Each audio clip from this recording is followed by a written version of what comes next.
I'm unmuted. Okay. Ready? Tell me when you're ready. Oh, we're ready. We're going. Just needs Gary's up there, the orange one. Here again.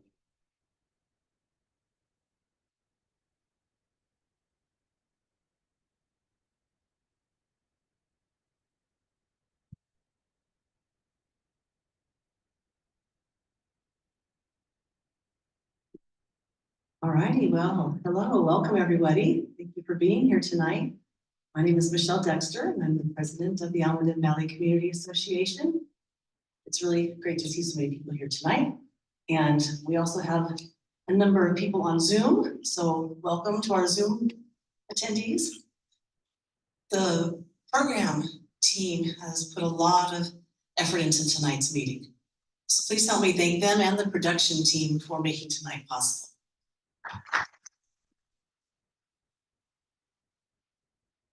So we do have a number of volunteer opportunities, anything ranging from just a couple hours a month to a whole lot more if your schedule allows and if you're interested. So please talk with one of us or send us an email, Facebook, reach out and let us know. Now, as a reminder, when we get to the Q&A portion of our evening, it's going to be really important for everyone to ask their questions on the microphone so that our Zoom guests can hear the questions too. So if you've been here before, you might be familiar with our numbering system. So if you raise your hand, we'll give you a number. That way we can take the questions in order and it gives us time to get the microphone over to you so that the Zoom audience can hear. And the questions from our Zoom audience will kind of be worked in as wherever possible. Normally, I would tell you about what our next meeting would be, but next month is July and we will not be meeting next month, but we will be at the 4th of July Fireworks Festival. We'll have a table there. So please come out and say hello. Look forward to seeing everybody there. And there's some flyers in the back there from the Almaden Valley Women's Club. They're doing a fundraiser to raise money to support the Fireworks Festival. So please take a look at that. Now, every month, the District 10 council member normally comes and joins us and gives an update. That's usually what we have first. However, tonight is the public meeting for the budget that's being voted on tomorrow. And so, you know, I've seen those meetings last 15 minutes and last till midnight. And what I hear is there's at least 250 people there right now. I'll get there 1 minute to speak, so I don't think that the council member will make it tonight. So I think that many of us have heard our neighbors, our friends, our family talk about their energy rates, where things are going, and they're usually not very positive conversations. So our program team has brought us some experts on the topic, and here to introduce them is our Vice President, Gary Hector. Hi, everybody. So I'm supposed to give you an introduction as to what we're doing. We have 3 panelists, all of whom are experts in different areas. Can we get a different slide up there? Next slide. We'll start working this out. So Susie Berlin is an attorney at law and an expert in energy and utility law. She will be introducing herself. Now she has a sign so all of you can check her name out and her spelling. John Passman is with San Jose Clean Energy, and I'm told he's an expert in rates. So if you have questions about your rates, he's the guy to ask. And Kathleen Hughes is here. And Kathleen, you're doing kind of double duty, right? Santa Clara Power and Silicon Valley Power. It's all the same. Okay. All right. So each of them is going to give you a brief presentation explaining what they do, introducing themselves. Then we've got a set of questions we're going to get the conversation started with. Then we're going to open up the floor for you to ask questions. So let's move it on a slide. I put together just a little bit of information about California's energy profile, just to give context. California uses more energy than any other state except Texas. We generate more hydroelectric than anybody but Washington. We generate more solar and geothermal than any other state. More electricity than any other state, about a third we use on a regular basis.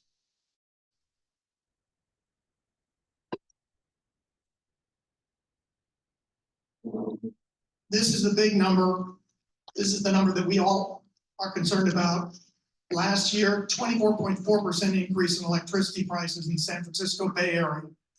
That number is, I don't think, going to slow, maybe, but it's a big number. And that's the pain that you're feeling. Next slide. This gives you a sense of why it would be better to live in another state. California's average is 32.47 cents. PG&E, that number, 40 cents, could be higher. This was from an S&P Global study from a while ago. And then you've got Utah and North Dakota, where you're looking at much lower prices. And when you talk to the community choice aggregators, they will tell you that they can drive the price, PG&E's price down for you. Another slide. There's an organization named Next 10, and they were a report that they released as part of the catalyst for this meeting, in addition to a few other complaints from people. But in that study, they said that half to 2/3 of the electricity rates that we pay in California are in effect a tax on electricity. We pay 2 to 3 times the cost of actually producing the electricity, and as a result, they think we should be changing the way that we charge people and the way we pay for electricity, which I think they will be getting in, the panelists will be getting into in just a moment. All right, with that, turn it over to Rich, to John. Oh, hold it. I turn it over to Susie. If you want to give an introduction to what you do, sorry. Everyone.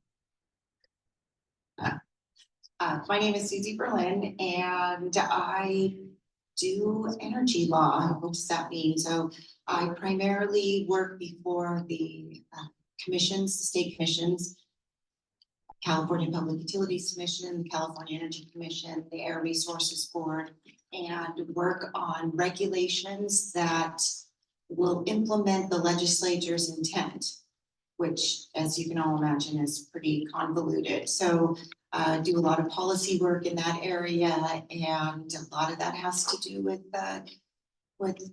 different factors that cause our electricity rates to go up, and also natural gas prices as well. So I don't work for a specific utility, but I do advocacy primarily for publicly owned utilities. Now you, John. Hi, good evening.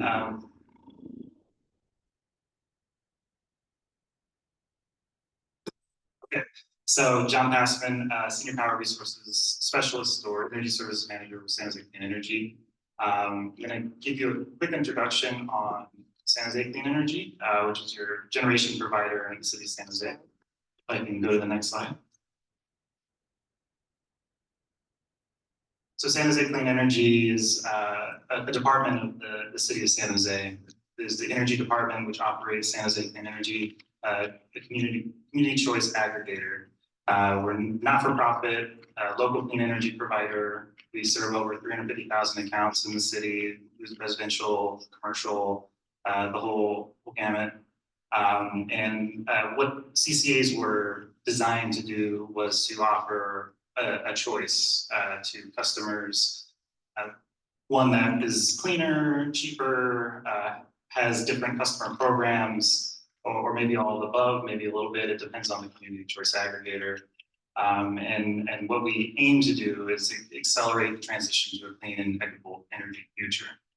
So we go to the next slide.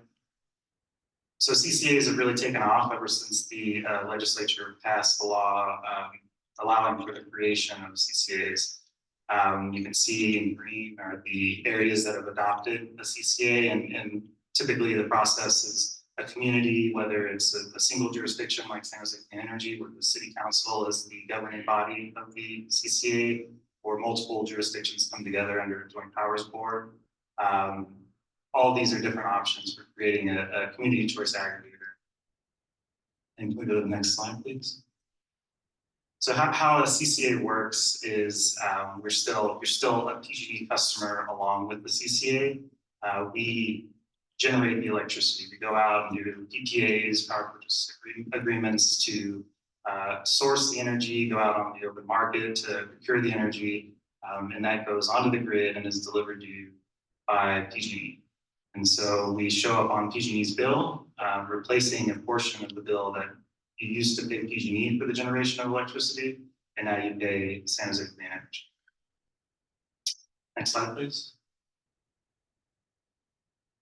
So this is a quick bill comparison of the average residential home in San Jose based on the different product options that you have with San Jose Clean Energy versus PG&E. Yeah, that did show up. So currently we offer a fairly modest discount to PG&E on our base product, which is Green Source. It's cleaner, more renewable, and cheaper.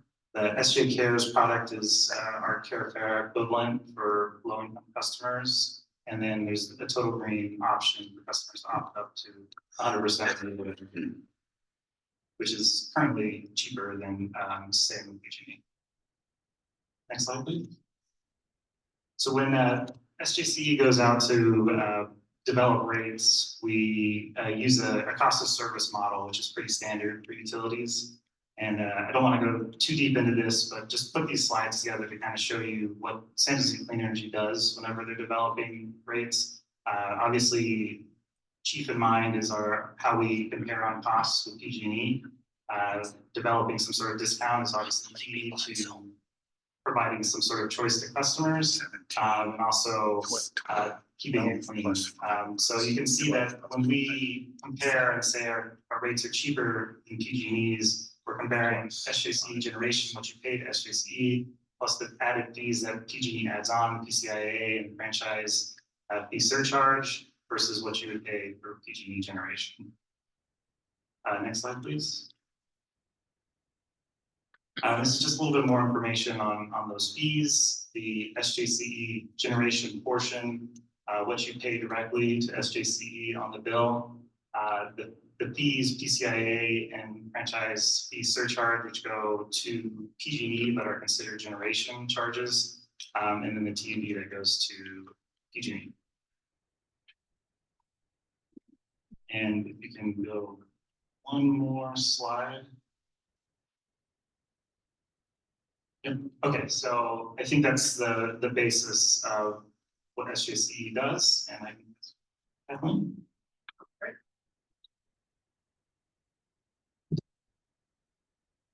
Are we live? All right. Good evening. Thank you for having me. My name is Kathleen Hughes. I'm the Assistant Director with the City of Santa Clara's Municipal Electric Utility. That's a mouthful, and that's why we also branded ourselves off as Silicon Valley Power about a couple decades ago. We are not Silicon Valley Clean Energy. A lot of people with the CCAs think, oh, they're the same. We are not. The first slide that I'll go through is about the different types of electric utilities. So we have been doing this for 128 years. We're a publicly owned utility. We're like the City of Santa Clara, City of Palo Alto, Alameda Municipal Power. We're not for profits. We're regulated by our city council, unlike the community choice aggregators and investor-owned utilities, which are not only some of it is the board, but also the California Public Utilities Commission, which does not regulate us. The investor-owned utilities, which is part of the discussion today, is like the PG&Es, and then the community choice aggregators, which John has already described. So about Silicon Valley, next slide, please.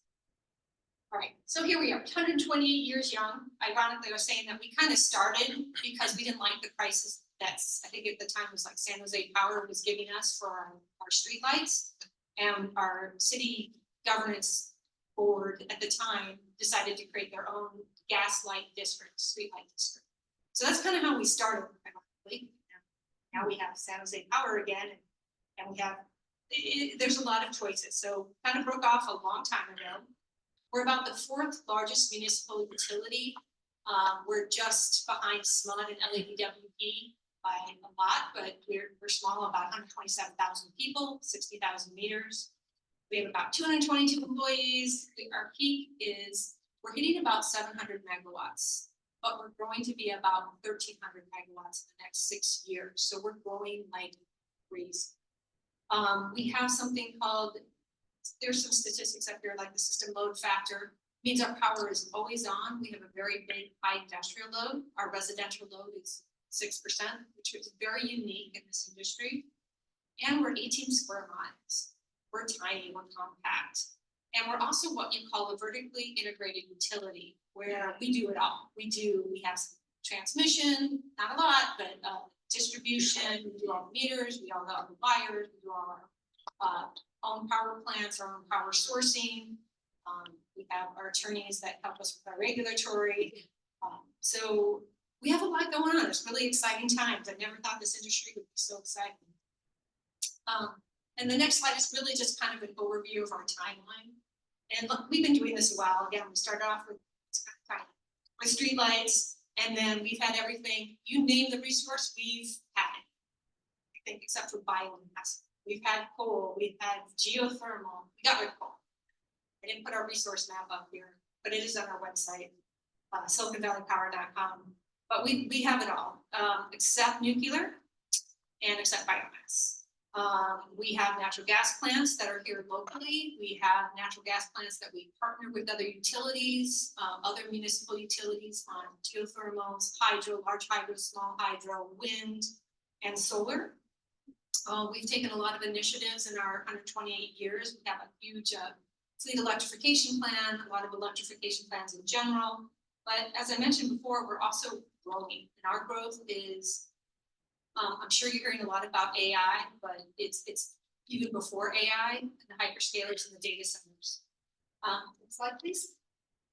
So just to give you kind of perspective, you have the city of San Jose, which is 181 miles, and then we're 18 square miles. Our population is very different, 1 million to almost 127,000, and we probably have half the load, but where San Jose is today, we will be in this 18 square miles as big as a city of San Jose. We will be as big as the rest of the county, Santa Clara, put together just in our 18 square miles. So we'll be intensely energy dense. And then I guess this is not a brag, but here's our rates, our residential rates. You know, our residential rates average about 16 cents for our residents, and compared to PG&E, so we're about 63% lower. And you know, some of the history, I've been with utility a long time, 20 years. In 2000 timeframe, when we went through deregulation, that's way before people probably watching in the room even knew about. So it was really to have consumer choice, the first go at it. Our rates were about 2 cents different than PG&E. And this is around 2000. And you fast forward to today, we're at 16 cents again, and they're at 50 cents.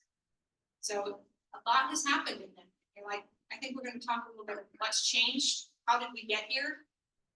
Some things that govern the municipal utilities is we have something called Prop 26, which kind of tells how we can set our rates, or making sure that we don't subsidize one class over the other. But also, honestly, because like San Jose Energy, we're not for profit. Our whole customer is our ratepayer, and trying to find the ways to make municipal power work for everyone, and whether it's in the form of a CCA or ourselves, it's been in the best interest for the community. Not to say that PG&E hasn't had its I guess expansion in the days. There's good and bad about everything. So I think that's where I will stop. That's just us in an overview. Okay, terrific. That makes an excellent segue for asking the question. You said prices have gone up significantly, PG&E versus Santa Clara. Can each of you give us a sense of what is driving the price of electricity so much higher? Because it obviously isn't just PG&E, it's there must be some other factors involved in PG&E is passing on. Maybe it's because they're burning down the state, I don't know. Susie, go ahead and take first. Okay, I'd say broadly speaking, it's being driven by state policies and the need to address aging infrastructure, safety considerations. At the CPUC, the California Public Utilities Commission, anytime you put a safety label on something, it seems to justify rate increases. And so if the utilities come in and say that they need X amount of money to replace their infrastructure or just to maintain it, that gets rolled into rates and that goes into your annual rate increases. Last year, the recent PG&E rate case is just not into effect. We've all seen that impact on our bills, and the majority of those costs were related to what they call wildfire mitigation and system hardening associated with the need to ensure that their infrastructure across the state, not just PG&E, but that infrastructure is not causing wildfires. So state policies also mandate a certain amount of renewables. Sometimes those contracts are profitable, but there is also, a need to diversify portfolios. The state policies also are mandating more and more electrification. That means for some utilities that they need to put in the infrastructure to meet the demand. So I can't speak to the specific drivers. I'll let the two utilities do that, but I would say that two of the major components are the need to address aging infrastructure and safety related matters and statewide policies.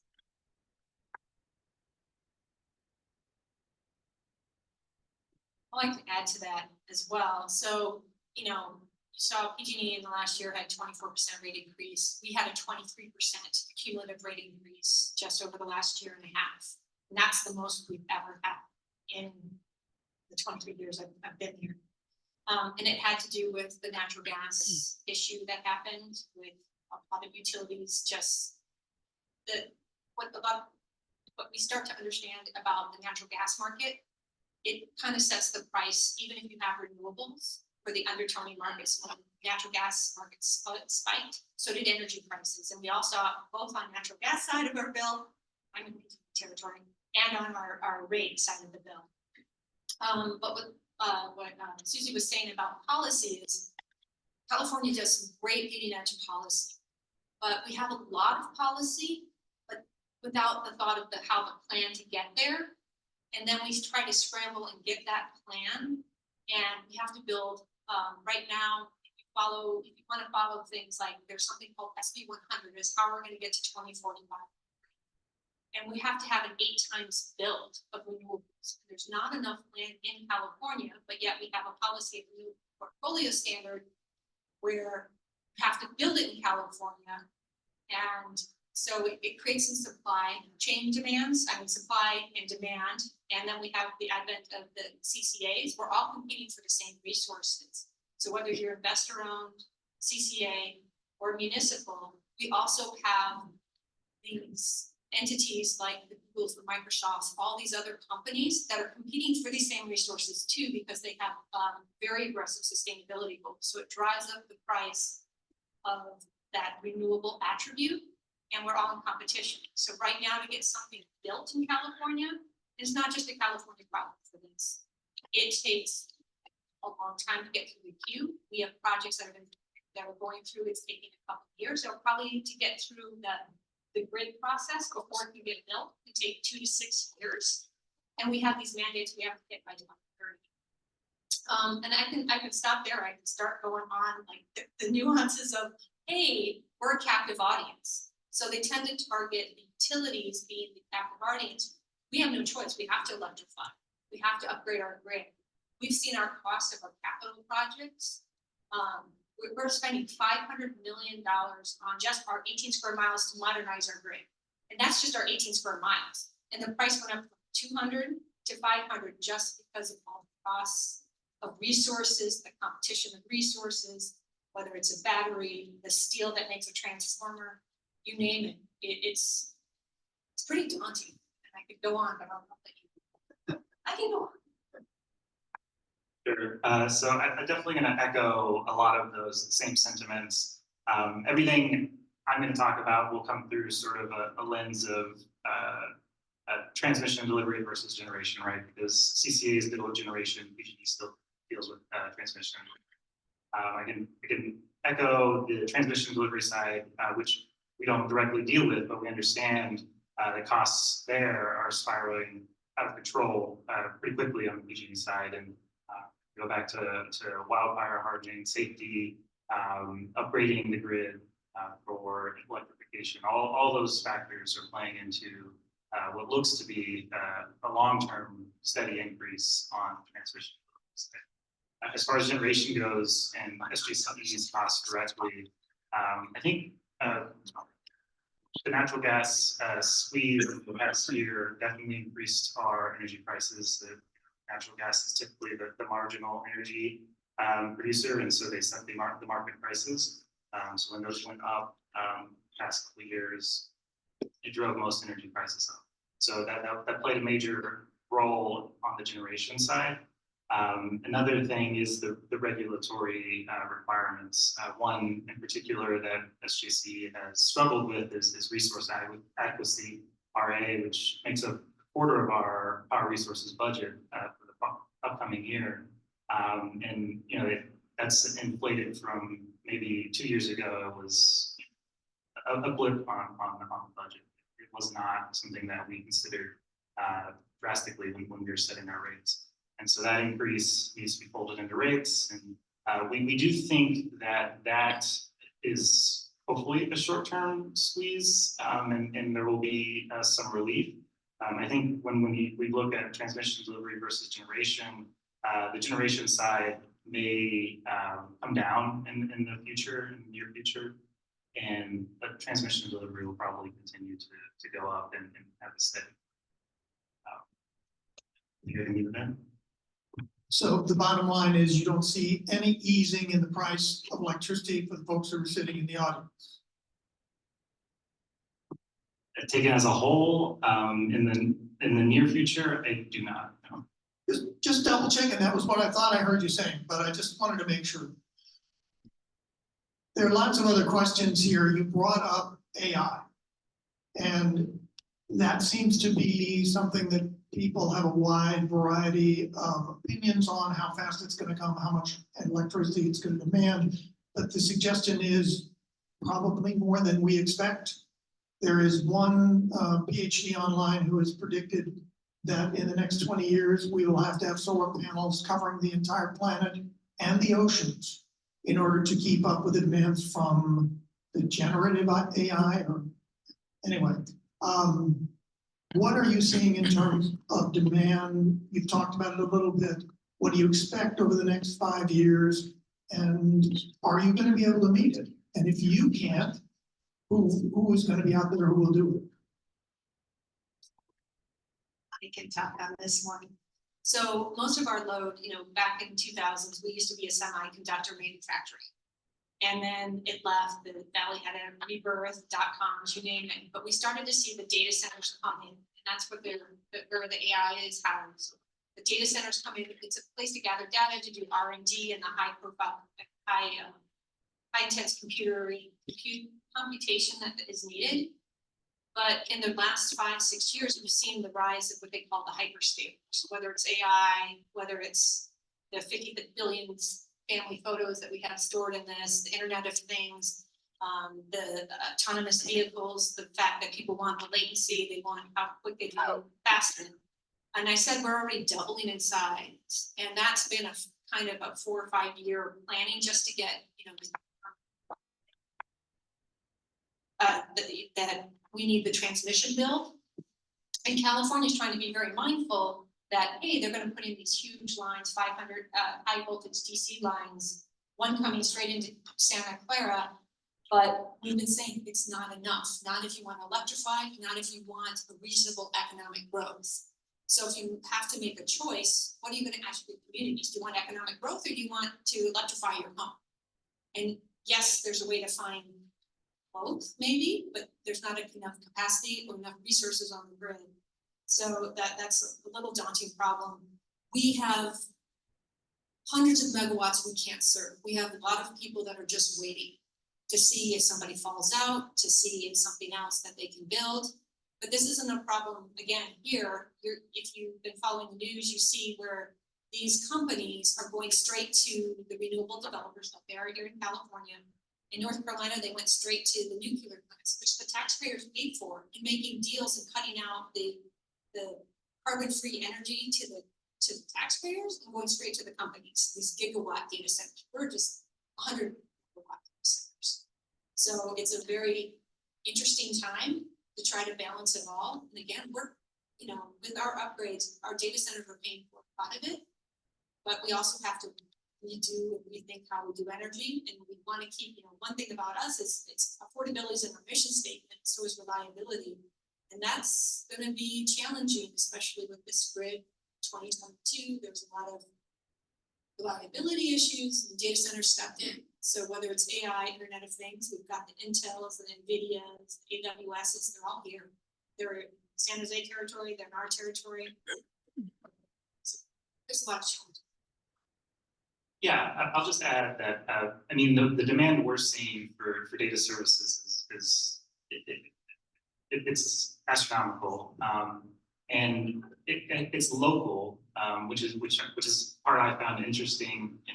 Sometimes you would think that a data center or these companies would be better off if they just throw it out in the middle of the desert or somewhere where rates are cheaper. But we have strong demand even in San Jose, which we've already established, much higher rates than in Santa Clara. And so that long line of customers looking to site Santa Clara have looked to San Jose as well, even though much higher costs. And that just goes to show the profitability, I think, of these data centers. But yeah, I mean, the demand is huge. Add that the California Energy Commission does a report every 2 years. It's the Integrated Energy Policy Report. They focus on different elements of the statewide energy picture. And for their 2024 update, load growth associated with data centers and hydrogen production are key parts that they're looking very closely at. And one of the reasons that it is becoming a big issue is because cities like Santa Clara have gone to the Energy Commission and said, you're forecasting this load growth, you're not taking into account the data centers. And the data centers want to be close to the load because of the transmission of the issues with bringing the power in. So if they're closer to the load, then you don't have to worry about transmission. So that means they want to be where we're already impacted. So that growth is something that the state is looking at very closely, and it's gotten finally the attention that it needs to, especially with regard to these high usages. So John, that brings us to the question of if demand is great, if prices are going to rise, how do we share this equitably across the population of the state of California? Which brings us to next 10's suggestion that we pay this like a tax based on our income, and the recent decision by the CPUC to move in that direction with a flat fee that they have added. What do you expect to happen in this area? Will the CPUC go back for a second dip, and will we end up filing with the Franchise Tax Board to pay our utility bills? So yeah, I think it's an interesting question. Where it's going to go is difficult to say. Will it go to the state for some of these fees? I'd say I'm probably skeptical, even though I think in some ways that might be a good way to structure it. I think ultimately what the question is about is utility rate structure, and are we doing it the right way? Is there a better way to do it? Is there a more efficient way to do it? And I've read Bornstein's work. I've read a couple authors that are critical or fighting back against it. And either way, I think it comes down to it's a bit of a shell game when we talk about rate structures. If we implement a fixed charge, some ratepayers lose, some ratepayers win. If we go volumetric, some ratepayers win, some ratepayers lose. Ultimately, the main impediment to electrification, from my perspective, isn't the structure of the rate. It's the magnitude of the rates, right? How high they are. And so the goal of the fixed charge is to fix a portion of the bill and incentivize electrification, so less of your electricity is based on your volumetric usage. You can get an EV and you won't pay as much because there's a portion of your bill is fixed. However, that leads to a situation where the EV owner with a large home is ended up being subsidized by the apartment dweller who rides their bike to work, right? And so I don't think in those situations where it's necessarily a positive change. I see the benefits of both sides. And then the lowering of volumetric rates or the switching of volumetric for fixed charges does have some problems in that it fights against another big state goal, which is demand flexibility, time of use rates, sort of having customers a little bit more exposed to the volatility of the energy market. You may be familiar if you're a PG&E customer with TOU and having to pay a higher price from 4 to 9 as opposed to the rest of the day when it's on peak. Well, the idea behind that is that utilities, when we go out on the market, we pay more from 4 to 9. That's people are going home, they're turning on their lights, they're cooking dinner, they're turning on their AC, all sorts of things. There's called a duck curve where customer demand increases in the evening. So we have to turn on, or the grid has to turn on peaker plants. Energy becomes more expensive, and so the incentive of passing on those price signals is intended to encourage customers to use electricity at times.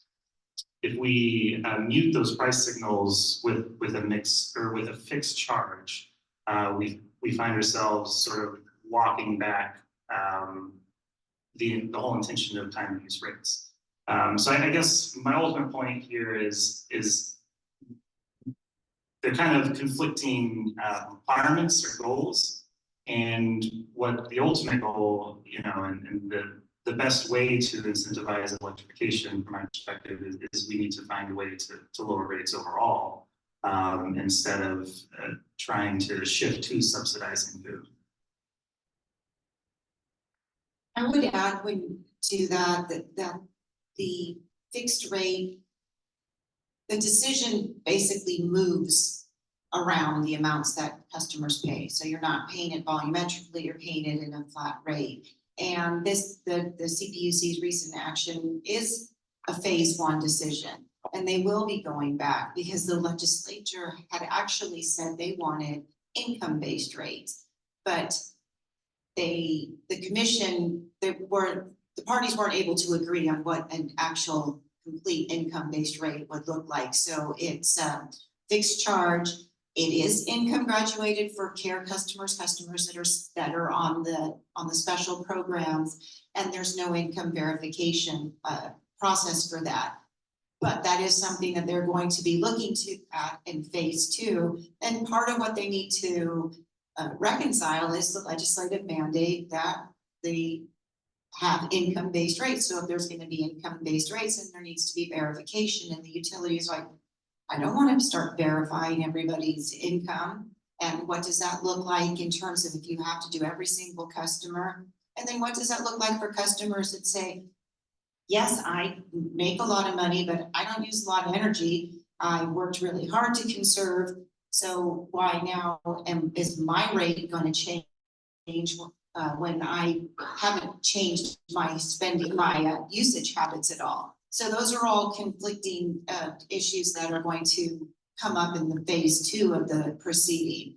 And there's also this idea that in order to go to a tax or in order to move these costs off of the utility bills, you have to have the legislature say, oh, okay, I'm going to impose a tax. And that's right on the legislator.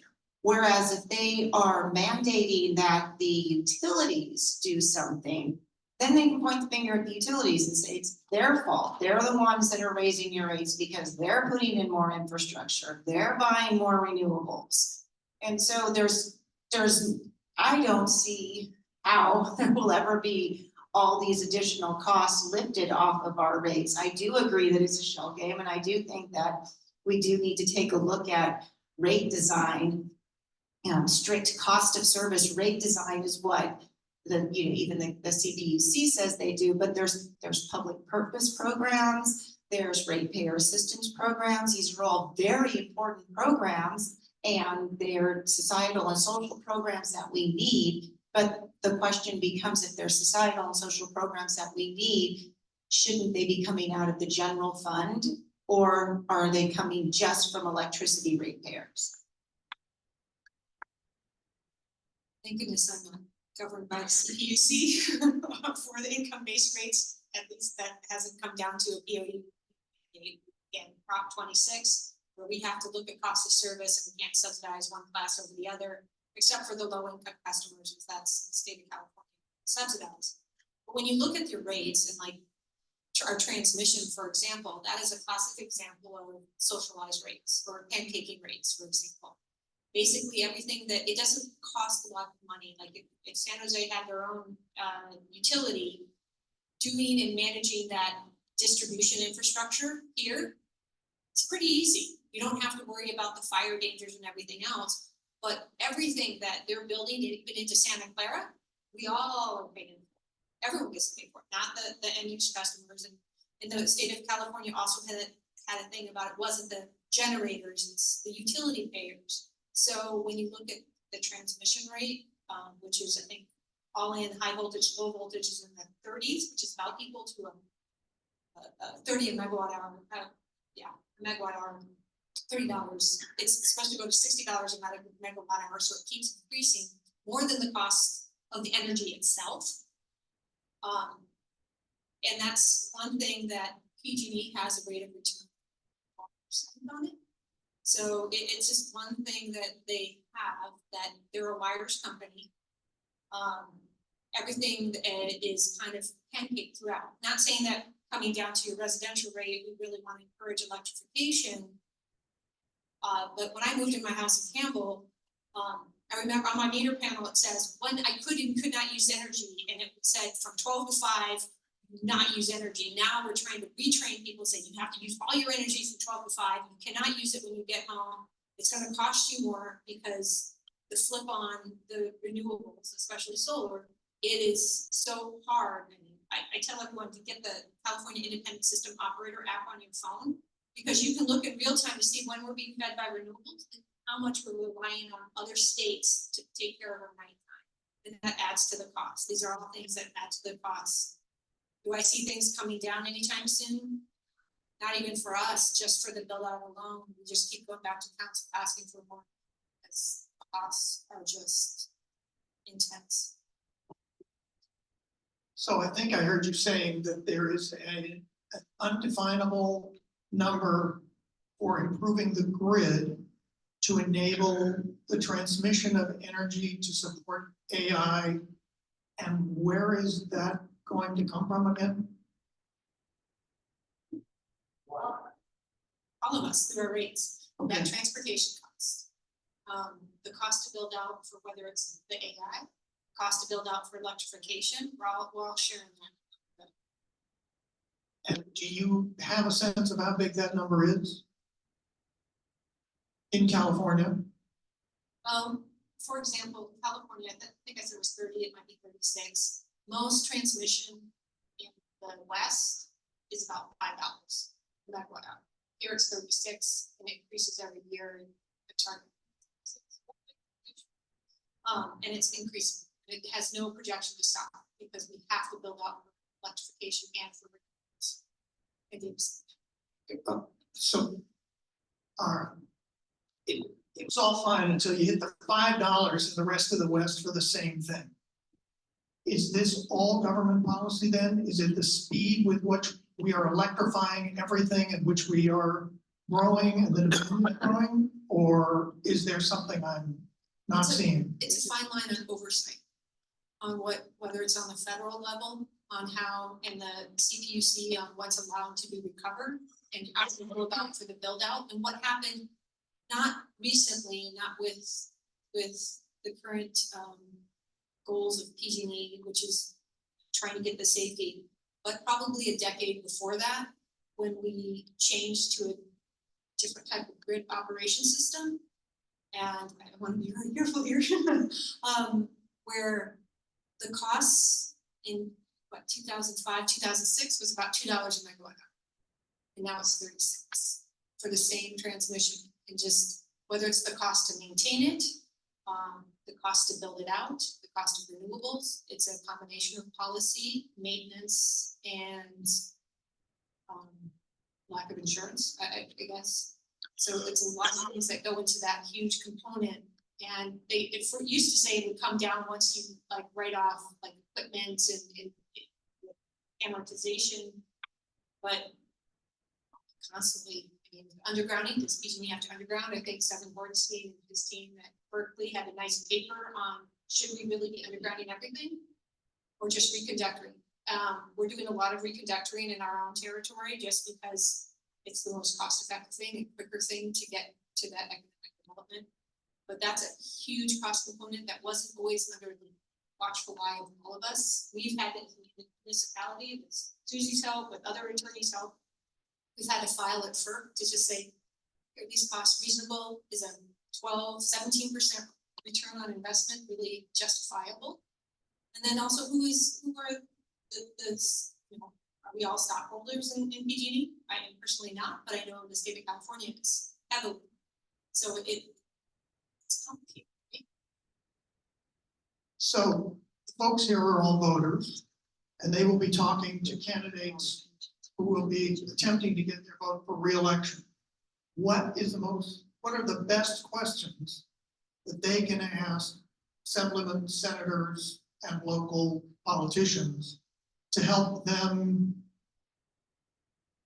get the appropriate actions taken that will help to solve some of what you're talking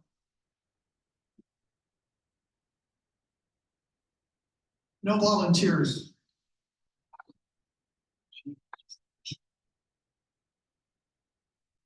There needs to be support for the utilities.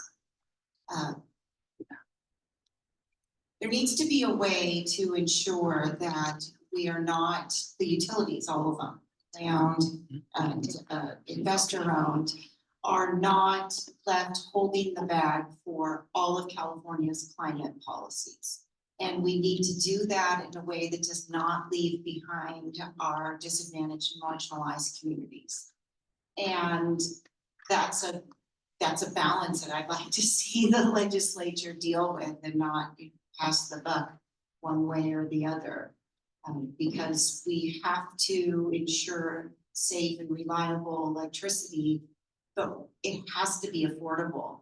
And the California Air Resources Board, they have their scoping plan, they have their targets for electrification, hydrogen build out, resources. And expanded electrification is supposed to bring down the cost of electricity. If we're all electrifying everything, then it's supposed to make electricity cheaper across the board. But that is that's going to be so far into the future that it's really hard to tell somebody today that your bill is going to be doubled, but your grandkids are going to see cheaper electricity. So there just needs to be some way for them to protect the electricity ratepayers. I'm not quite sure what to say to politicians, and again, as utilities, we're going to be the ones where the fingers pointed at us if policy doesn't get there. And there's aggressive renewable goals. You know, one thing, like for example, when he wanted to discuss resource adequacy, most people, I didn't know what that was to pay attention to it.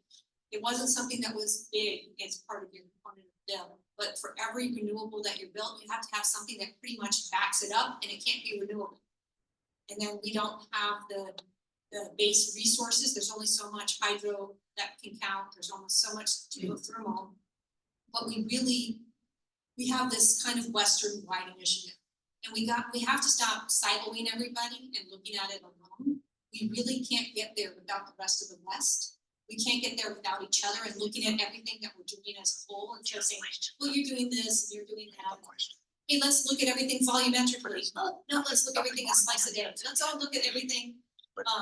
It's really, we've been doing this a long time. We've always procured our resources for our questions. And we try to be very true to what we're delivering every hour of every day. And even that, from the emissions profile, we get vilified because we have natural gas. And even though we sell to the market, we still, I will back down our natural gas plant and take that extra solar from the grid that is going at negative pricing that everyone's paying for when it's negative pricing. It's too much solar, it's a gold. And it's still dirtier than my natural gas plants by the state, and that's not gonna get fixed anytime soon. So it's really having, California tries to do it all alone. And we can't do it alone, and then we try to make other people bend to our policy. And at other states, they don't want to, and it's gonna drive up prices, and it's really, maybe you have to rethink, and it's not popular to say, hey, we gotta rethink RPS, renewable portfolio standard, gotta slow down the renewables. That was never designed for emissions. Then we have something else that deals with emissions, and we've really got to think about how we're going to get there. Instead, we make a policy and then we try to make a plan, and then we try to hurry it up, and then we hurry up the policy again without thinking through this plan. And I don't want to say, hey, let's slow down, because I've had to speak at the Silicon Valley Youth Climate Action type stuff. They want clean now, but they don't realize what really the sacrifice that needs to happen if you don't, I mean, whether it's Zoom, AI, or anything, if you want things to work differently, it's complicated. Yeah, I don't have too much to add. I do want to highlight one thing that I think Susie hit on, and that it was, I'm not one that usually is going to stand up and defend PG&E, but I think that when we're talking to politicians or people running for office, and you're asking questions about rates,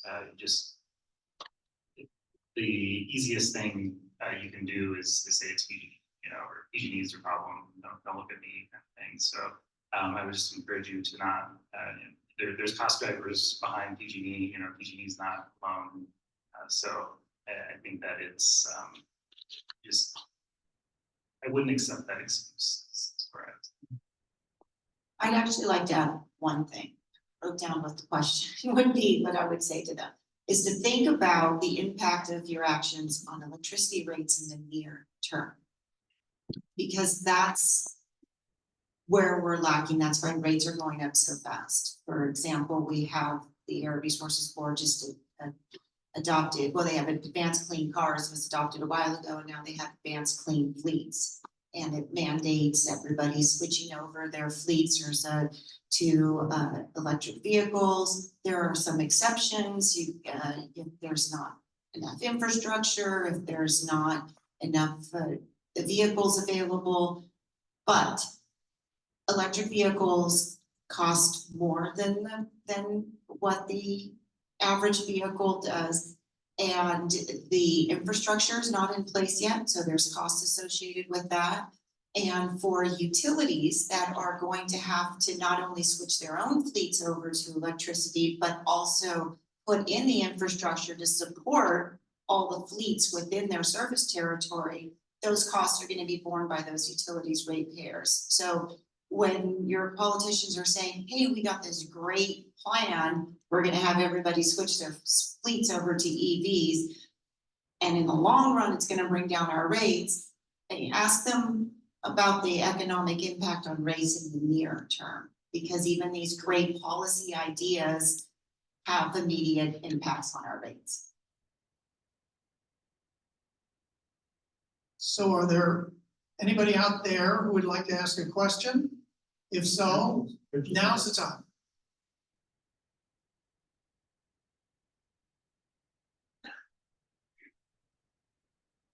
One. Good evening. You know, when I listen to what you're saying, it tells me that our demand for electricity is going through the roof. Especially with the AI and the data centers and those kinds of things. Which means that we have to have supply to go along with that demand. Which means that we have to generate more electricity. Which means that at some point we will not, because we cannot generate more. We will find that the lights go out. When the lights go out, what I'm concerned about, when will they ever come back? Okay, the real part of this whole thing is that we have tended to ignore the N word. That's nuclear. And if we ignore nuclear, we will never make those goals.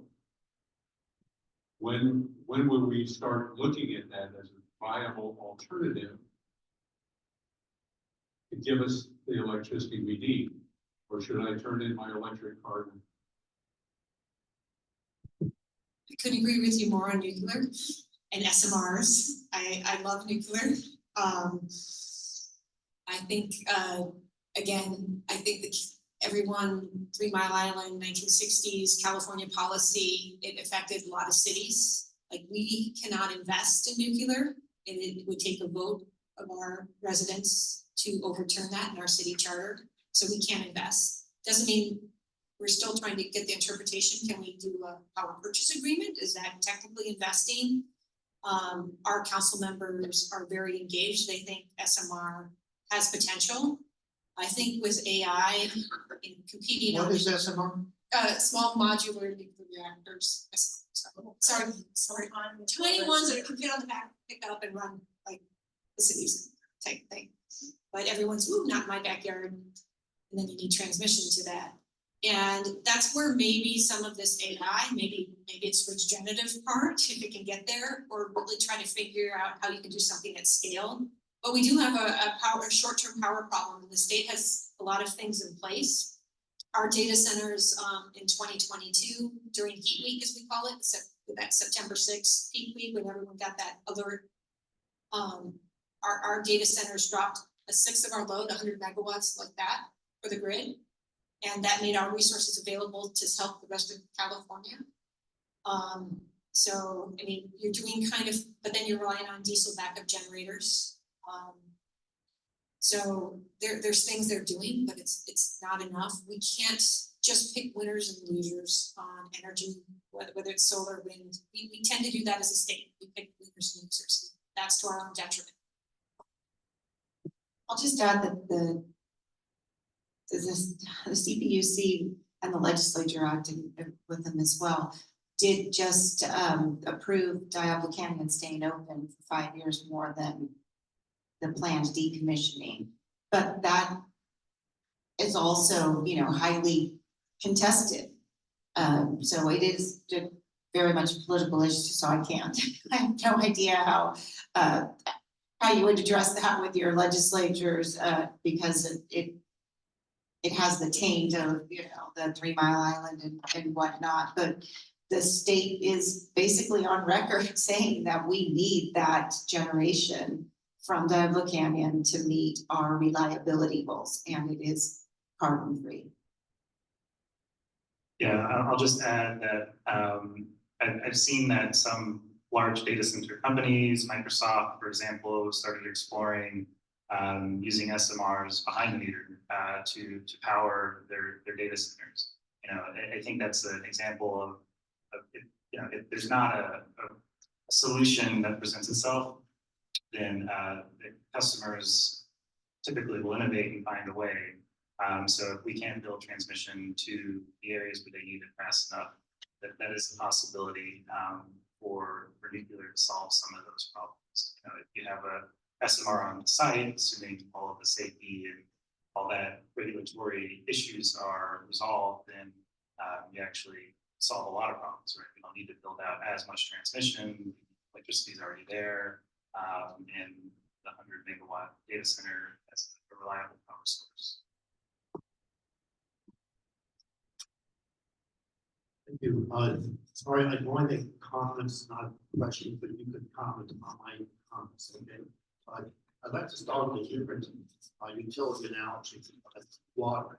And I've been in this big water and electricity rates of PG&E since before some of you were born. So water used to be really cheap in the state. And then the state government comes along and says, you don't build new dams, you gotta build a new dam in 50 years. In fact, we decommissioned some of the dams we have. Oh, you gotta conserve. What happens, the rate of the unit of water is going up and up and up, and we keep paying more money. Now it comes to electricity. So Rich stole part of what I was gonna say with the other word. No one has ever died in this country from nuclear power. And somehow some people who are probably very well off in certain coastal cities in this country decide, oh, there's something really bad about nuclear. Let's tell everyone else in the country it's really bad. More people get killed in coal mine accidents, oil rig accidents than anything else, not in nuclear power in this country. And yet the state has decommissioned the nuclear plants we had. 5 more years on Diablo Canyon is meaningless. It's not meaningless, but it's a drop in the bucket.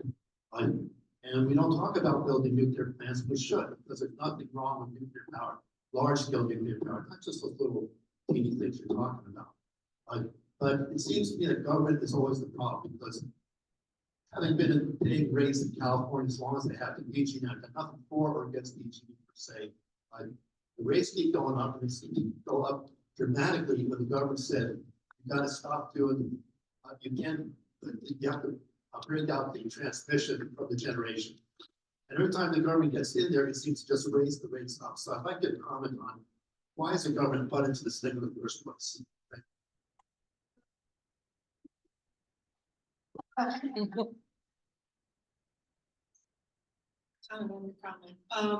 It's hard because we've been between this 128 years. When did the CEC start regulating us, and the CPUC come along?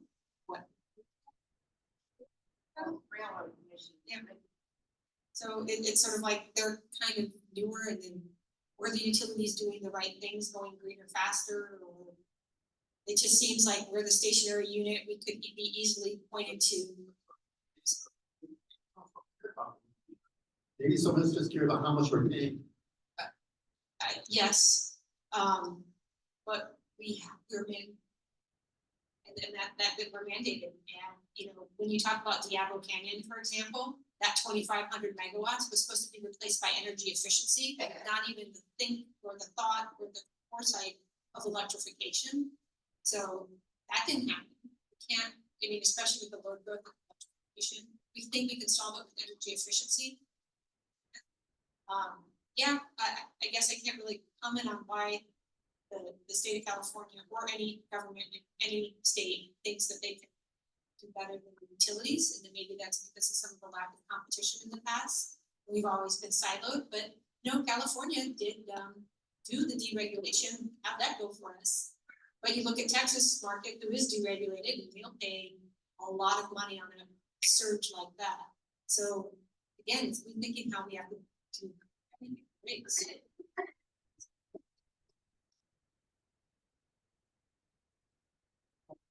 My question is really a comment for you and for everybody else in the room, back to the state, our legislators mandating or encouraging, whatever word, influencing the CPUC to have income-based, totally against that, by the way, because it goes against the concept of saving, and turning off your lights and doing the right thing right. But for everyone in the room, the legislators interestingly heard many vocal people back in, I think it was March, very vocal on the peninsula, and they came out with the same politicians who said, nope, it's going to be income-based, and they rolled back. You can watch that. So back to Susie's point, I think for the folks here, I'm who got here, I used to live on the peninsula, you've got to be vocal with your state assembly and senator, because the folks up on the peninsula were so vocal, and it's hilarious watching them, roll back. So I don't know where it's gonna go. The other comment about rates, I was just, the PG&E president or CEO made a ton of money, even though it was in the mid-range. No, I mean, but many folks are struggling to pay their PG&E, and I'm not even talking to people on the care program. I'm talking to people who are making maybe 90,000 to 150, which is in the, I just learned, in the affordable housing level. They're struggling. So anyway, it was a comment, but please get active in local, state legislators, because they will listen, but not one has to be left.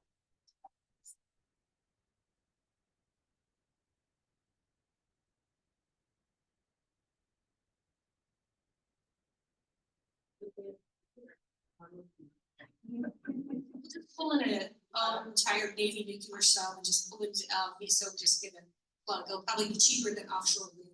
There is a rationale for why the CPUC looked at income-based payments. And as Susie explained, it's basically, there's a whole bunch of costs that the state refuses to take up because taxpayers will not accept it if they bring it to them explicitly. But there's at least one study by the state which has said that more than half of the cost of moving to electrification is being borne by people earning less than $100,000, and that folks who are making over $100,000 will have net benefits from electrification. Am I right? Is there something like that? Well, the argument is that the way the rates are set up, it's basically a regressive tax. So if you're in lower income, you are paying a higher percentage of your income for electricity. And so that's part of the rationale behind the Next 10 report. That's part of the rationale behind AB 205, where they mandated the CPUC to take a look at it. And so I'm not sure exactly what you're referring to, which report, but that may be what they're talking about. I read way too much and I can't remember, but one of Severn Bornstein's points was that if you have rooftop solar, you're being subsidized by everybody else. And therefore we should adjust that. And that was part of his rationale for moving to income-based taxes.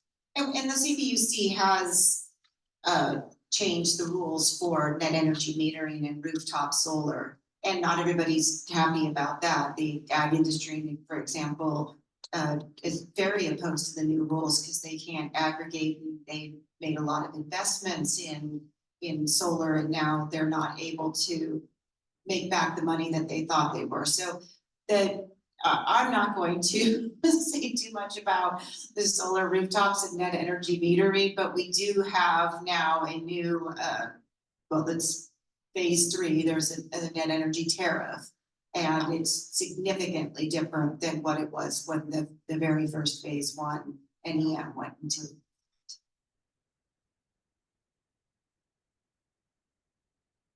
So I have a quick question. So I really don't understand how this works. But if I'm standing here in San Jose on PG&E, kilowatt hour, which is a kilowatt hour, which is a kilowatt hour, cost me 46 cents. I go across the street in Santa Clara and it costs like a third. How do you justify something costing 3 times as much because you cross the street? I mean, I just don't get it. So, I mean, I think we touched on this a little bit earlier. There's a lot of factors that go into it. When we're talking about it on the generation side, Silicon Valley Power has been procuring energy, has PPAs, has generation plants that they wholly own, that they've had for decades. Yeah, I mean, so a lot of these contracts are at much cheaper prices than the ones that San Jose Clean Energy has, which San Jose Clean Energy has only existed for five years. And yet it doesn't fully explain the PG&E side, which you know, like my intention isn't to stand up here and defend PG&E, but transmission and delivery is a major component of why it's more expensive. And I would like to hear kind of your thoughts on this, Kathleen, but you know, I think when it comes to transmission delivery for PG&E, you know, we have a lot of these other programs built into it. PG&E has to deliver electricity to a customer up in the mountains. It's much more expensive than if for Santa Clara does not have to deliver to that sort of customer when we're talking about it for transmission delivery. Does that explain the entirety of why transmission delivery is so much more expensive for PG&E? I don't think so, but yeah, I don't know if you have thoughts on that. It might be a great case study over the last couple decades since deregulation regulation, for whether it's UC Berkeley or San Jose State or anybody who is an energy geek. How I got into this industry was we were having rolling blackouts in 2001, and I couldn't figure out why we were having third world power. And it really intrigued me. And the next thing you know, I'm working for an electric utility, and I didn't understand the state dynamics or deregulation and where we went from there. So you're right, 16 cents. We like to say we have local control. Our board, our city council has been very proactive and let the utility do what we needed to do to make sure we could ensure reasonable and cost-effective rates for our whole city. We made investments, and as we saw challenges coming down the road, and that you know, can't always do this, but hindsight's just amazing. Sometimes it slaps you around, but we put investment into some transmission. We did something called like a phase shifting transformer, which allows us to not pay the low voltage transmission charge. We just pay a high voltage, which is a lot differential. It really helps us save that. We're subject to that same transmission, but we found ways to deliver it a little bit more cost effectively, and that's the advantage of a vertically integrated utility. We also didn't have to divest of all our assets like PG&E did way back, and I don't know if I want to blame deregulation and that policy and how we fast forwarded to here. The way we changed how our grid operates, our grid is a fantastic grid. It's very robust, but the costs of it are expensive, and it kind of, where do we set our expectations? Is everybody okay with not having 99.999% reliability? Are we okay with not having them? I don't know. I really want my kids to do their homework between 5 and 9, and that's when I like to cook, and that's when we spend our family time. So in some ways, it's certainly when you say, "Oh, don't use energy, don't do anything in your house after 9." That's the time I'm on the home. So that whole, hey, let's re-educate everyone, that hasn't really worked out that way either, and it just there's no reason. Good evening. Thank you, panel, for being here tonight. This is very informative. I appreciate the candor expressed. If regulators seem to continue to set reach goals for energy policy, such as the 2030 goals, and I think I heard 2045 also was another milestone goals. And then from what Kathleen mentioned earlier, that to modernize the grid in Santa Clara, the cost estimate for that balloon from $200 million to, I think, $500 million, so 250% increase for that. I can only imagine what PG&E's cost will be to modernize their grid to deliver power to all agencies. So the question for local government representatives is, where do we stop to look at this? What are our local officials doing to say enough is enough on this? Because even for San Jose, even though we're just a power generator, San Jose Clean Energy is just a power generator and not involved with transmission. So I can understand how there might be some sort of detachment there. But if rates continue to go so high Small businesses, even those in disadvantaged communities, will be forced to close due to expenses beyond their control. So this will reduce sales tax revenue to cities. So it's really a double hit. What are our local officials going to do to communicate to state regulators and state officials to put a stop to these unreasonable policies that affect our energy rates? So great question. And yeah, I appreciate that one. I will say, you know, I get to sort of the advocacy point in a second, but starting with what San Jose Clean Energy can do on the generation side of the bill, as you point out, it's rather limited, right? So we're at our steepest discount to PG&E generation that we've been at 8%, and still that manifests on the bill for the average customer $5-6. And so our ability to affect the whole bill is limited for sure. And without taking over transmission and delivery, which is you know, something that isn't feasible, has been studied, it's expensive, PG&E's equipment is old. You know, what we're left with is, as you said, sort of an advocacy point. And the city, so speaking from the city perspective and not from San Jose Clean Energy perspective, they do spend a lot of time advocating for local ratepayers and reliability for ratepayers. I mean, San Jose has suffered from a number of reliability issues over the past couple of years, outages, that sort of thing. It really comes down to ultimately PG&E is regulated by the CPUC. CPUC is you know, governed or controlled by the state government. So the city of San Jose's ability to directly affect what PG&E does is limited. We have open channels. We talk to them. We can work with them. But as far as rates go, it comes down to our ability to advocate CPC and ultimately voters advocating to their elected officials that rates are high. Okay, Mike has some online questions. I have three clarification questions for Kathleen and one online question. First is, you mentioned reconductoring.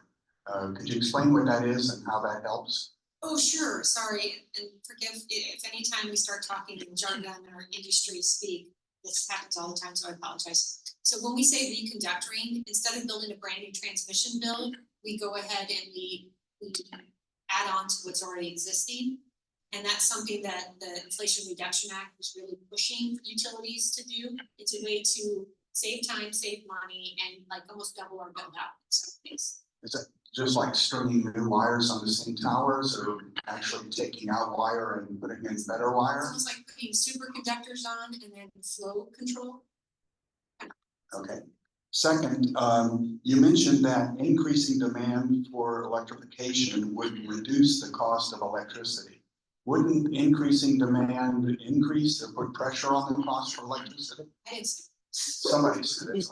So that's, in the long run, the theory is that with decarbonization, that the price of electricity will go down.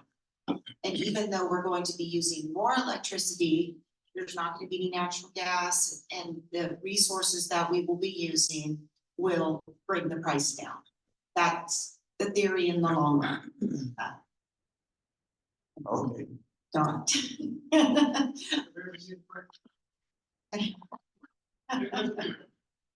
My third clarification is, how is solar dirtier than natural gas? And does that take into account the potent greenhouse power of methane? is, so when I say that, it's how we dispatch our grid. It's not that natural gas is clean by any means, not fixed and clean by any time, cost effective manner. Or kind of thing. But what I'm saying is how we dispatch our resources. So we do have a natural gas plant. When the prices, when there's over solar production on the grid, we back down the gas plant. We take on that energy to the grid for our customers. But in the state of California's eyes, that's still dirt. Because someone owns that attribute, even though we're dispatched by the grid to do that, or that we do something like that. It's the way, we almost need a Caribbean shift on policy and how we do, whether it's the renewable portfolio standard, but no one wants to be that one that says, ooh, we need to change without a plan in place. Because it's seen as a very good policy initially, but the things that the utilities have to do, it doesn't affect emissions at all. And that's, So this is a political dirty, not a physical emission dirty. it's looking at us as a California entity and how the grid runs, how we fit into the wider West, how we can really bring down prices for everyone. If we all look at this together, so each trying to do it alone. I'm not advocating for, like, you'll see things that are threatening CCAs and even potentially us, is where the state wants to be that procurement entity. A lot of like offshore wind. Wait to see the price tag on that one. For the transmission. So it's something that, do you let utilities figure this out? Or does the state come in and mandate how it all goes? So it's, again, very and fun. And from the Zoom audience, the Energy Information Administration provides look-ahead single-family home electric costs for each state. In early 2023, the graph showed that by 2030, the cost would be $13,000 a year. And the cost increases from 2020 to 2030 per year range from 10 to 26%. Have you seen this data, and do you think that's the direction that we are going? EIA, we are that data. We are mandated to report, all of us, on whether it's our generation, transmission, everything else. But this past year we saw a 23% rate increase. We usually are around the 3 to 5, but we're not seeing it slow down. Whether it's the cost, especially with inflation, cost of materials, it's kind of, we're again a very captive industry that has to go greener, that has to deliver electrification, has to do this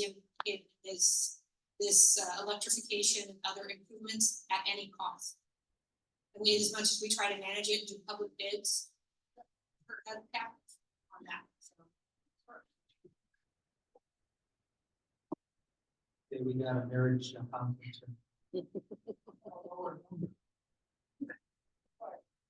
It's your number. You can both talk. Okay, question number one. There's nobody from PG&E. PG&E was approached, we talked to them, they actually have some regulatory issues with when they're on a panel with people who are buying services from them. And that was one of the reasons why they said that they wouldn't be able to come, but they're happy to come later on. So if you'd like to have us grill and bring somebody from PG&E, we can try to do that. Well, anyway, I just think it's interesting that they're not here because of a regulatory issue. It's a shame. The other question is, from what I understand, I could buy energy from you, and it would be cheaper than PG&E. Or I could buy energy from you, that would be cheaper.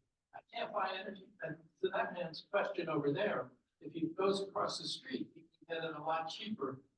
Why can't we buy energy from whoever?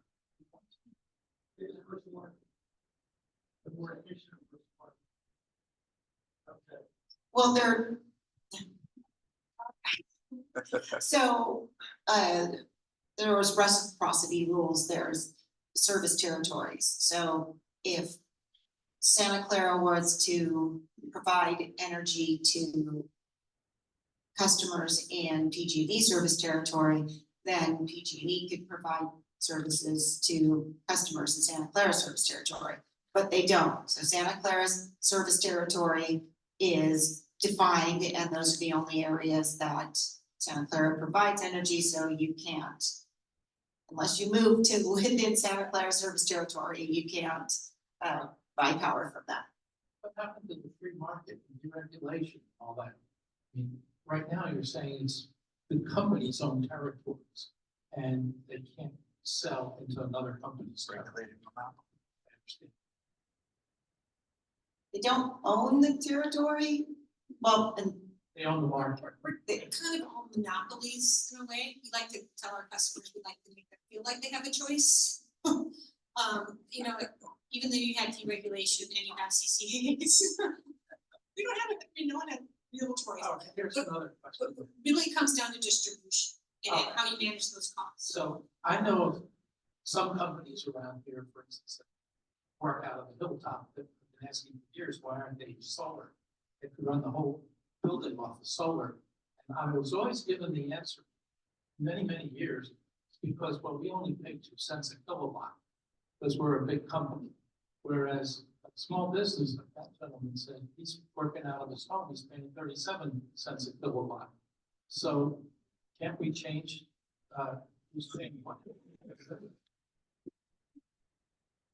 that help the situation if we had some of the bigger companies that are paying pennies less?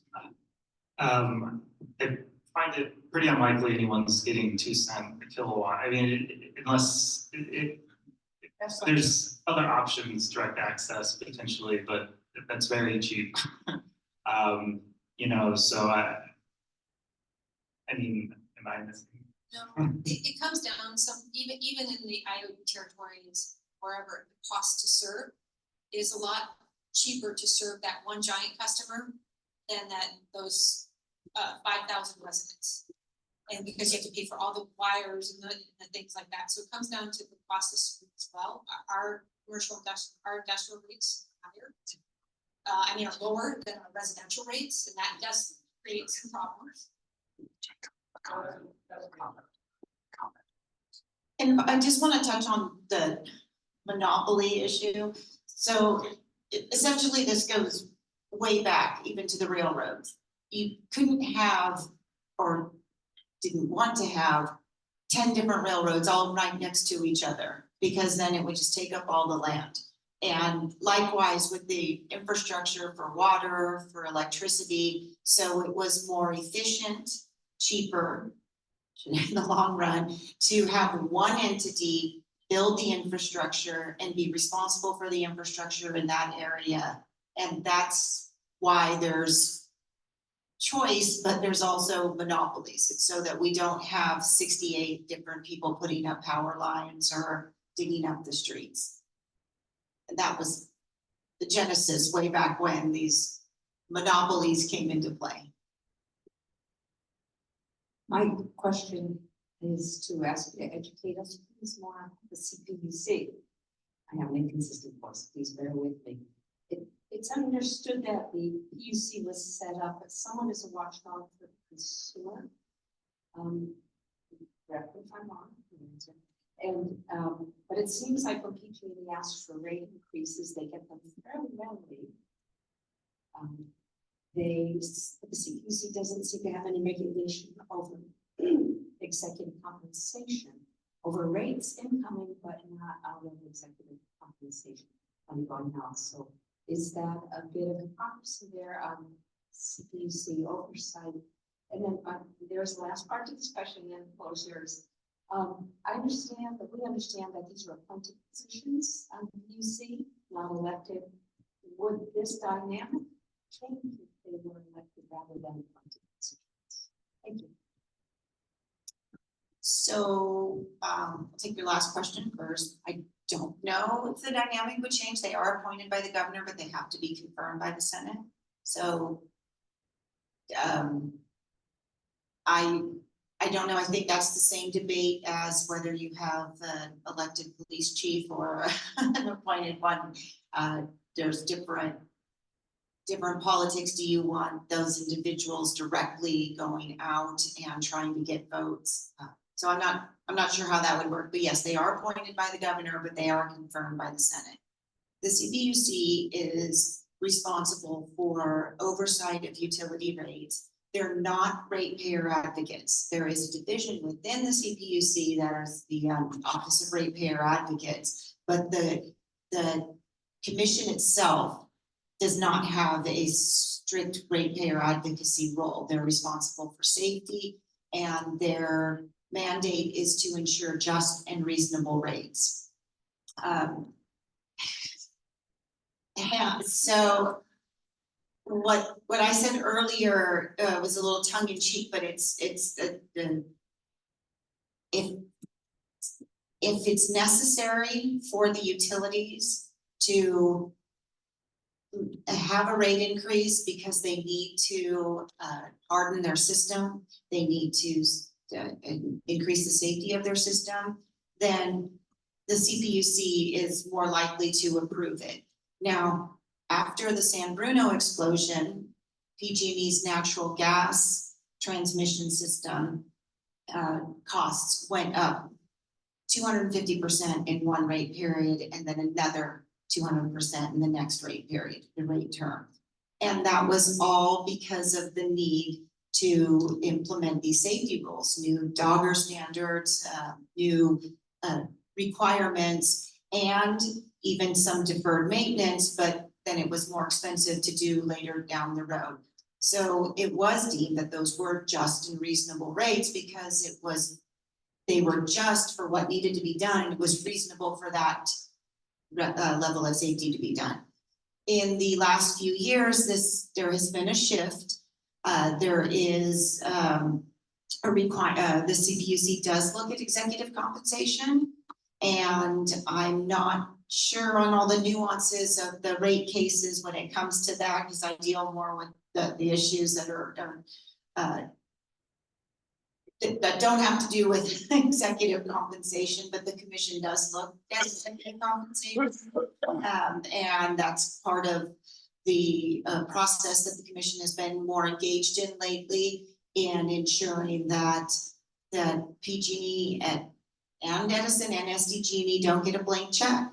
The last general rate case, PG&E was, I think it's safe to say, outraged. You read their ex parte communications, or I think that maybe that word was even used during an oral argument, or because they had a significant cut in what they asked for their general rate case. The commission put a significant cut, and part of that was the undergrounding. They cut out a big chunk of what PG&E wanted to underground because of the expense. So I think that there's been a shift lately. There's been more scrutiny of the costs, but at the end of the day, with the wildfires, with the system hardening, with the need to ensure safety, the rates will continue to increase because the costs to do all those things continue to increase. And there will be the ratepayer advocates turn as a private company, and then there's the CPUC's Office of Ratepayer Advocates that argue specifically on affordability issues. And I would say that Turn had a huge hand in arguing for the decrease in PG&E's last general rate case when it came to the undergrounding. Huge lift to get those costs taken off, but it's an ongoing battle. Not sure if that answered your question. Did you have Maybe another question? question. I got two more from online. I have a question after that. Okay, let me pull it up here. So two more online questions. Maybe for each of the panelists, what two state policies would you recommend be changed or eliminated to lower the rates, the electrical rates?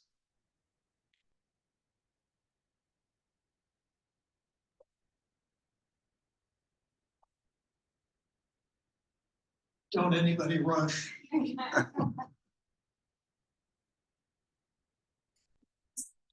right, I've already said about the renewable portfolio standard. Use the mic. Oh, sorry, thank you. The renewable portfolio standard, again, for its intent when it first started, which was to really get the utilities to go greener faster and to really think about that in our resource planning was a noble goal. But where it's gone to, where you're not counting large hydro as eligible renewable, you're not counting nuclear, you're not counting all these other things that could be available. And you have to have 60% of all our resources have to be the renewable by a California definition. And really, I'd say modernize that policy to an emissions-based policy, but not one that's so not gonna work out, right? That's too much. But really kind of, again, rethinking that policy. It's not going to be popular. It's not easy, but in order for all of us to get to that goal, and we need to get to the goals of working better together, not just California, the rest, I keep saying that, it's kind of a theme. The West, that's where the Wyoming wind is. We just are getting a huge chunk of new wind from Mexico. I mean, we can't keep limiting ourselves of what we have because California is the most expensive place to build besides Hawaii. And we keep doing that over and over. And it has to go through some crazy thing to be considered California eligible renewable to touch the state. But I can get it from Mexico, no problem. It's considered a state resource. So I'm going to stay with that one. I'll let everyone say one. Yeah, so I'll go back to resource adequacy. I think there needs to be significant changes on that. And just to quickly summarize, resource adequacy is sort of the regulation program in place to ensure that resources that aren't always on or don't turn on very often are still around when we need them. And so they get a payment to stay around, keep their plants in shape and everything in good order so that when the right need arises in September from 4 to 9, they're around to turn on, which is a good goal. And so resource adequacy it achieves something that needs to be done, but the way that the current system and the penalties are set up has created a situation where sort of musical chairs and everyone's kind of scrambling for a chair, and there actually aren't enough chairs, which means that final chair is extremely expensive. And so customer utilities or energy providers are left bidding at high prices for those final chairs. And like I said, for San Jose Clean Energy for this year, it's going to be nearly a fourth of our energy costs is just based on or is going to be spent on resource adequacy.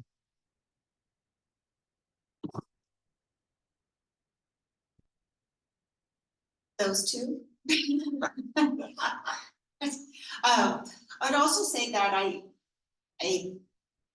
would like to see fewer mandates for specific resource types and let the utilities figure out what's best in their area, what works best for their customer base. Instead of saying we need this much renewable, this much, battery storage, this much offshore wind, I think that every utility should be able to just pick what works best and what is the most cost effective for their area. The other thing that's broader is the trickier one, is the statewide electrification efforts, school buses, transportation, charging stations. I think that if we are really going to electrify everything, that the state needs to have a bigger hand in that, and that it needs to not fall as much on the backs of the utilities and the ratepayers. Thank you. And the second question from online is, how can executive compensation be included in the rate base or investment on which a utility's reasonable rate of return is based? Or is it totally separate and not, I mean, they can do whatever they want? And you said they don't get a blank check, but you know, Yeah. is it included in like there are all these investments that they've done that they have to get a return on? Is executive compensation part of that pile that they get more return from the customers on? I don't know. I'm sorry, I can't speak to that. I don't have the details on how the executive compensation works in the general rate cases. I have a question. Does anyone know the status of San Jose developing their own power system? They were talking about that and they were investigating that. And Yes, so I do, the city council approved, San Jose Power, the ability for San Jose to create a community similar to, Silicon Valley Power. The, process is that they're working on a feasibility study on what is possible, what is feasibly cost effective to do. I think I want to temper expectations with San Jose Power. The current plan, most likely, most feasible outcome for San Jose Power is it will only serve new customers. So if someone is building out a data center or anything along those lines where there will be new delivery lines built to it, then San Jose Power can serve that customer. Where we will likely find that we need to draw the line as far as costs go is buying any sort of PG&E infrastructure and assuming those costs or doing anything along those lines. So while San Jose Power will hopefully be beneficial to some customers, I wouldn't be looking for it to save you from PG&E in the near term. maybe building new infrastructure and power lines, or just use what's already in place? It'll be new, it'll be new infrastructure, new power lines, and any new transmission coming into San Jose. That's the plan, is to sort of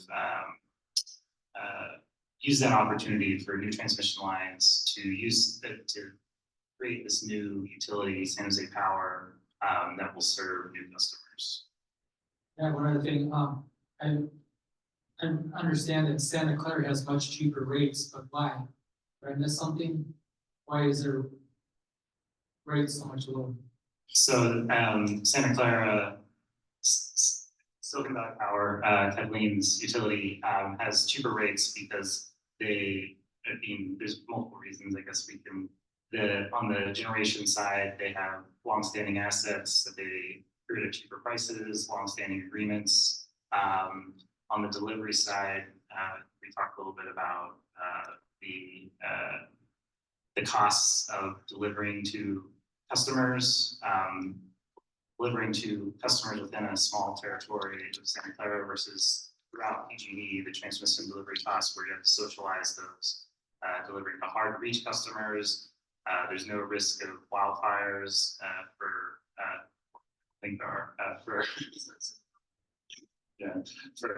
SVP, and then various other regulatory requirements that PG&E is subject to, and it's not.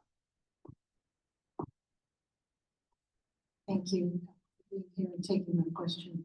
Earlier, I think one of you mentioned that PG&E's rates, half to 2/3 of the rate are due to taxes. And so, and then it also, connecting the dots here, the state of California is a stockholder in PG&E. So my two questions is, where do that tax revenue go? And is it not a bit of a conflict of interest that the state of California as a stockholder basically has a vested interest in seeing the rates go up, because then their tax revenue goes up as well? Kind of double dipping in the profits and increased tax revenue.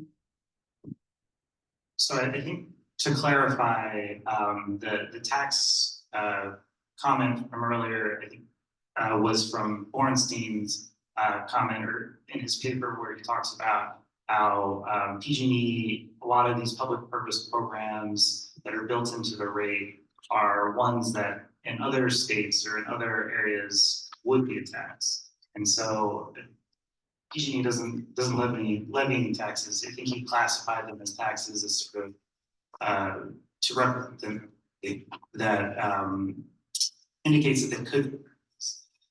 So just to clarify on that, and sorry, what was the second point?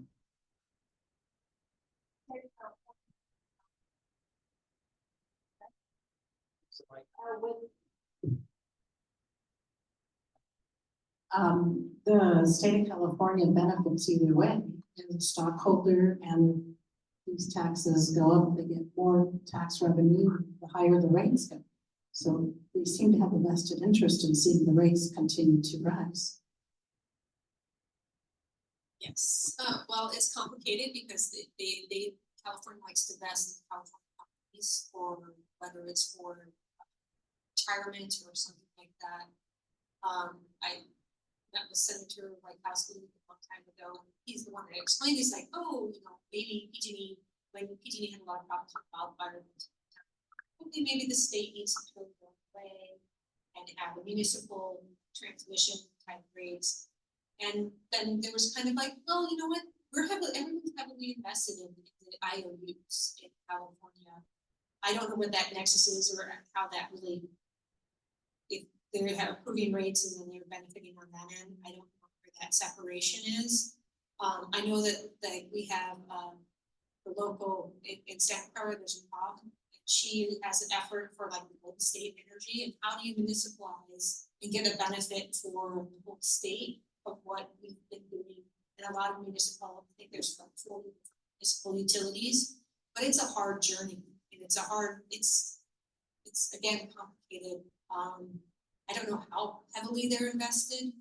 I know that I have a California pension I'm a public entity. What California does, they again like to invest in companies that invest in California. So it could be a vicious cycle. I don't know how to answer that since I said it. Another question here. Yeah, I have a follow-up question. This question follow-up to John here. If I understood correctly what you're saying, it seems to be implying that new entities in San Jose will benefit from a new program where they pay less for their electricity than us existing citizens and residents and taxpayers of San Jose for the last few decades. Somehow that to me that doesn't sound quite right. And as a citizen resident and taxpayer of San Jose for decades, I say, don't do that. They should pay rates higher than us, not lower than us. We don't need more entities coming in here using electricity. Sorry, I said I had a question, so please clarify if I got that wrong. No, you understood correctly. So the key issue that differentiates a new customer from a current customer is who owns the delivery lines to that customer. And since PG&E is the owner of the delivery lines to all current customers in the city of San Jose, you pay PG&E rates for transmission and delivery.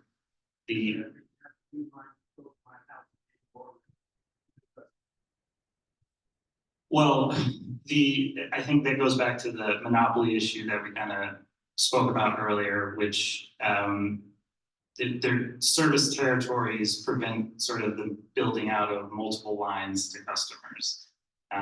So I don't want to preclude sort of the possibility that someday San Jose Power serves all customers, but the current plan or the most likely outcome for San Jose Power is customers.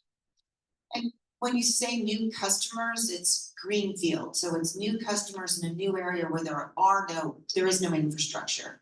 So it wouldn't be duplicative infrastructure. I mean, if you have to build new infrastructure, potentially San Jose would build it instead of PG&E. And PG&E is very reticent to give up its infrastructure. There have been a couple irrigation districts in the valley that have been fighting with them for years and years and years, trying to, fair market value, take over the infrastructure. PG&E had a ballot measure to fight San Francisco, to fight SMUD on their municipalization efforts. So taking over their infrastructure is been very problematic. in Southern California, there have been a few utilities that have been able to municipalize, but they have done so in a greenfield manner, meaning that they have dual service in their area, if you will, because whatever new infrastructure goes in, they put in the new infrastructure, but existing customers are served by the incumbent utility. And just to add on that, PG&E is very reticent to buy or to sell, and I think the city would be reluctant to buy PG&E infrastructure. Quick question. So Kathleen, earlier you said transmission was the biggest part of electricity, bigger than generation. And you said that it was $36 a megawatt and expected to go to 60. Okay. 46 cents. And your transmission, which is the biggest part, is 3.6 cents. How does that math work? I mean, it makes no sense. It's ridiculous. And you talk about the difference between Santa Clara and PG&E. It's really just that PG&E is super inefficient in everything they do. They're inefficient in replacing poles. They're inefficient in replacing transformers. They are just super inefficient. You want to get a permit for something, it takes 6 months. You know, they're like impossible. And yet the PUC, who's supposed to be protecting us, apparently is in bed with PG&E because it's ridiculous. It makes no sense. So what do you say about that? Transmission isn't PG&E alone, it's participating transmission owners. They're a big chunk of it. People get a return on their investment, and that's through the CPUC and then FERC ultimately approves the return on investment. What's that level that they can get? The Federal Energy Regulatory Commission. So the whole transmission system is managed by the feds, and how it interconnects and how rapidly it can get built. The costs of transmission, it used to say, oh, it's gonna go down, but all we've seen is it goes up. And because we're trying to harden the system, whether it's PG and the transmission side versus distribution side. Distribution is the local, smaller stuff. Transmission is the big stuff, and those prices are gonna go up. The smaller stuff has already gone up. I don't know how much more it can go. For affordability, when you have the transmission that outstrips the cost of the generation, I mean, I don't know what we do. Honestly, I don't know, I have an answer for that. Added to say 2.5 cents, so they have 6 cents in cost. If I want to apply, you know, need this little tiny piece of. I take this offline. Math doesn't really work in a group, and we are coming to an end. So if we can say thanks to this terrific panel for a wonderful discussion, thank you all.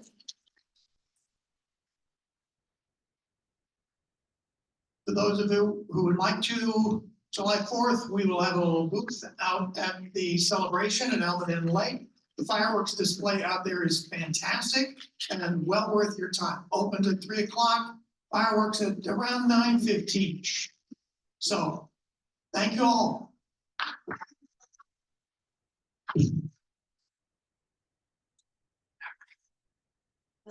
This was the best meeting. It's pretty good. It's very, the technology was smooth. We had one little feedback, but that was not a big deal. And technology worked. The panelists were great. The questions were great. And everybody had questions. That was good. Yeah.